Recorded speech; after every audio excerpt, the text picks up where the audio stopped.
Nanawagan si Vice President Sara Duterte sa taong bayan na patuloy na pahalagahan at ipaglaban ang kalayaang tinamasa ng bansa mula sa mga dayuhang mananakop.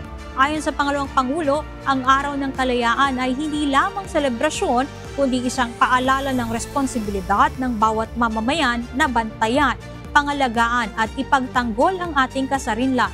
Binigyang diin din niya na hindi dapat mawala ng saysay ang sakripisyo ng mga bayani sa gitna ng mga hamong kinakaharap ng bansa, gaya ng katiwalian, droga, kahirapan at paglabag sa karapatan. Hinikayat niya ang publiko na huwag isuko ang kalayaan sa mga mapagsamantala at taksil at patuloy itong ipaglaban para sa bawat pamilyang Pilipino. Ang Araw ng Kalayaan ay pagkakataon hindi lamang upang ipagdiwang ang ating kalayaan, kundi upang paalalahanan din tayo sa ating tungkulin na bantayan, pangalagaan at ipagtanggol ito sa lahat ng panahon. Hindi tayo lumaya para masadlak lamang sa pagdurusa ang ating bansa.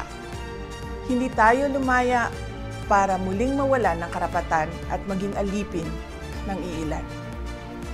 Ipinagmalaki natin sa mundo ang kalayaan ng mga Pilipino.